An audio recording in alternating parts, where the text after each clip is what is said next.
Welcome to Coach on the Couch here in the Grassland Dairy studio. I'm your host, Jason Zaleski, visiting today with Auburndale Eagles boys basketball coach, Chad Weinfurter. Coach, remind us, how many years you've been coaching and what keeps you coming back every year? Yeah, this will be my 14th year, and I still enjoy it. It really is a grind. I've added to my coaching a little bit.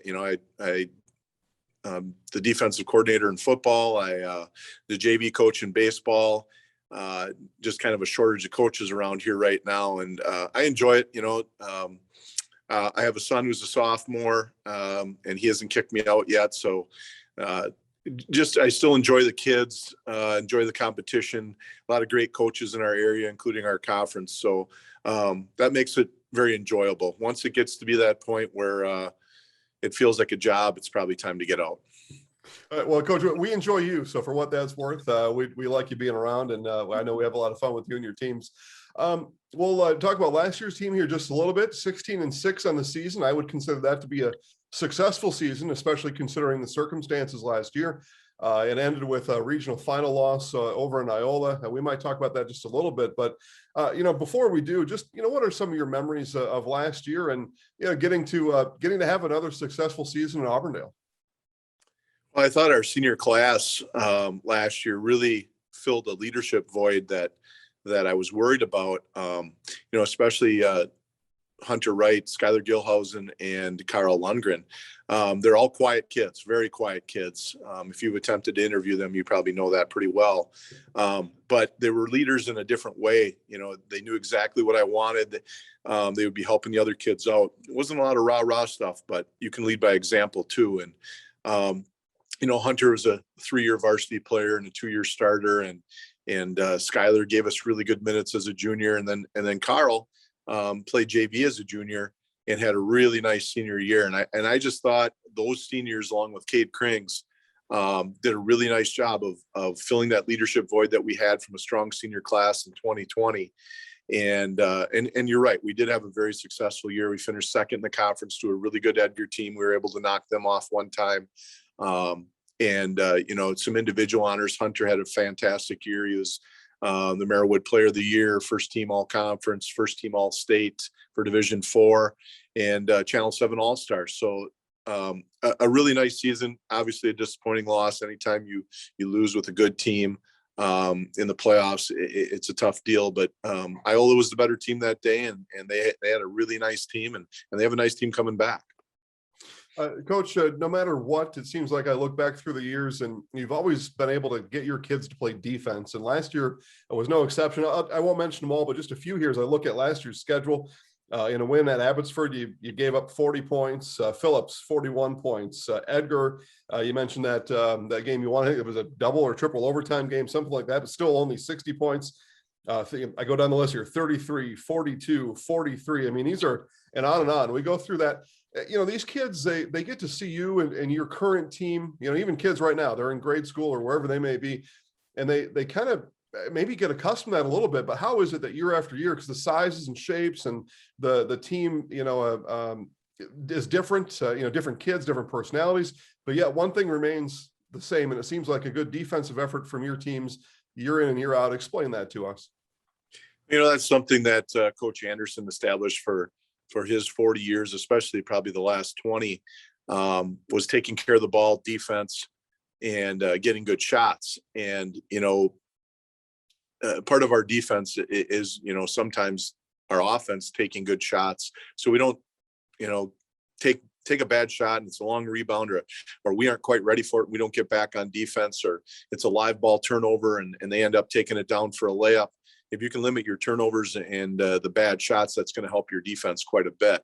But we spend a lot of time on it. The kids really buy in, and it's one of those, certain coaches have non-negotiables. And one of them with me is on defense, you aren't always going to have the individual talent, but we've got to be able to defend as a team, and part of that's being in the right place at the right time.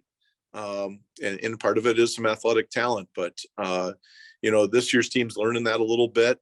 We had a pretty good defensive performance in our first game, and our second game we didn't.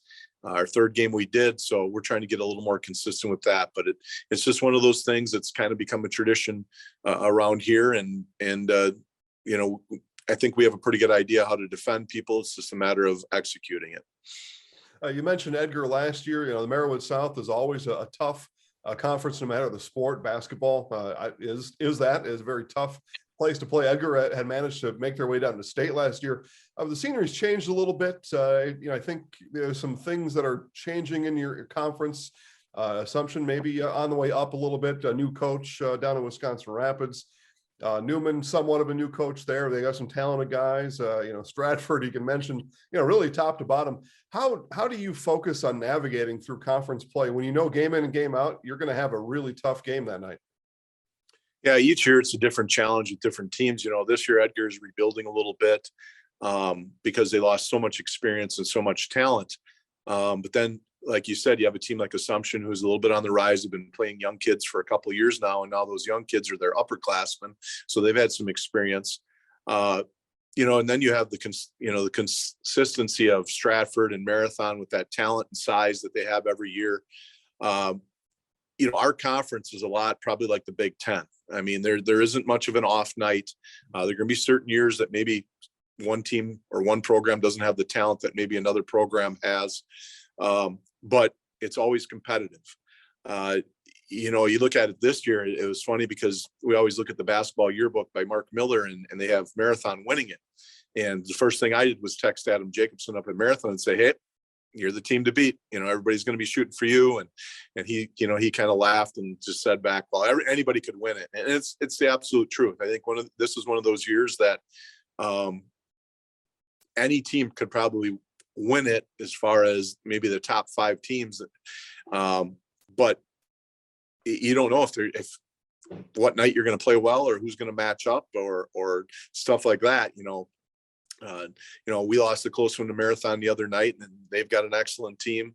I know Stratford has always got strong classes coming through. Newman's junior class is very, very good. They're very talented. So, you know, you look at all that, and you put all that together, and there's some really good talent in the conference. Non-conference schedule is a good way to get prepared for the conference season. You played a tough Wittenberg team earlier this year, and then Columbus Catholic comes calling. You've had that Columbus Catholic series for a while now. What I guess why? What makes that series as interesting as it has been? Well, you know, it's something that back when I played in the early 90s, we played them all the time, and they of course had a lot of success in the WISA back then. It's just been something, you know, we're 10, 15 minutes away from each other. A number of the kids probably know each other a little bit better than maybe some of the kids they know in their own conference. And you play in like the Cheesehead League in 5th and 6th grade, and you play them in junior high and in the Great Northwest tournaments and things like that. And you know, you just have a lot of different things that connect us. You know, Joe Konieczny and I are good friends. We've coached in the All-Star game together. You know, we exchange ideas. You know, we don't talk as much as maybe we once did, but we've got 2 boys that are the same age, sophomores, that have played some AAU basketball together and things like that. So, you know, you tie all those things together a little bit, and I know some of their kids, and he knows some of our kids, and sometimes it's almost like playing you know, one of your friends in 1-on-1 or 3-on-3 or something like that. And so that makes a really competitive thing. And of course, we've had some success over the years. You know, he's been able to get to the state tournament. We've been able to get to the state tournament, win some conference titles. And so when 2 competitive teams get together that know each other a little bit, that probably adds a little bit to the mix. Yeah, absolutely does. All right, we'll kind of talk about this year's team a little bit more in depth. Some of the early results here. I'm looking at some stats here on my left hand. Alex Wilfert, Lucas Yeski, Trayton Weber. Those are all guys that we hear about in some of the other sports, and we're hearing about them already this year in the basketball season. Tell us about, you know, kind of the chemistry and makeup of your team this year.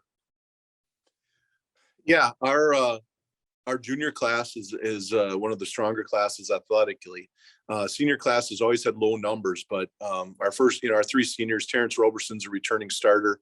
And then we have Gavin White, who played a little bit last year, and Austin Quinlan. So we have those 3 seniors.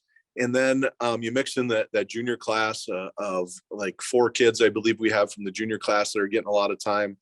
Gavin's brother, Mason White Eagle, who played quite a bit last year. Trayton Weber was kind of back and forth between the JV and the varsity. And Lucas was the same way. But then you have a guy like Alex Wilford, who started for us last year and was a really nice surprise. He was averaging like 9 points a game last year and has really stepped up now. And then we've got a few sophomores that we're mixing in. We have Caden Anderson and Evan Scholl and my son, Caden Weinfurter. So I'd like to think we have a pretty deep squad. Some guys, the learning curve has been a little bit steeper than others as far as the varsity experience. And we're trying to develop that consistency on the defensive end and taking care of the ball, like we talked about earlier. We'll talk about let's talk about season goals here a little bit. Conference championship, playoffs, there's postseason, all that kind of stuff. How do you set the stage, and how do you talk to your guys about how to go about setting season goals for the team? Earlier in my career, we put them on note cards. Mr. Anderson used to have us do that. What you wanted to accomplish, but we kind of set the standard. We talked about it, and I think I haven't done it for a while, but the standard here is we want to play for a conference title. And if we're good enough to play for a conference title in the Merriwood South, then we're probably good enough to make a deep run in the playoffs. And those are pretty general goals, but they're goals that we like to set for each other. And I always tell them that the individual goals are the ones that come along with the team stuff. The more games you win, the higher you finish in your conference, the more guys we're going to get all conference. And of course, the other honors and things like that. So, we don't really necessarily set those personal things or anything like that, but that's the standard we like to have around here. We'll end with this. We'll talk about in-game attendance, which is, I guess, a new thing this year because of what the situation was last year. Along with that, last year with the sparsely populated gyms, a lot of folks got to hear you and got to hear the talk on the sidelines. Tell us about that a little bit from last year, and now having regular attendance patterns coming back this year. Yeah, obviously last year was a unique situation, and this year the rules have been relaxed a little bit. I know the kids enjoy playing in front of a bigger crowd. For me personally, it really didn't make a difference. Once you get into the game as a coach and you're locked in, it doesn't matter if there's one person in the stands or 1,000 people in the stands. But I'm happy for the fans. I know there's several. We have an older group of fans that really likes following us. They've been following us for years. And I know they were disappointed if they didn't make it on the list last year for some of our games and things like that. And they really enjoy the in-game experience. I had a couple come up to me after our game against Abbotsford the other night, and they always like to talk about our team and things like that. I'm just glad that those people can make it back, and hopefully we can, keep everybody safe. Coach, we're very much looking forward to the basketball season. Very much looking forward to watching your team play. Best of luck this year. Thanks a lot. We appreciate the coverage.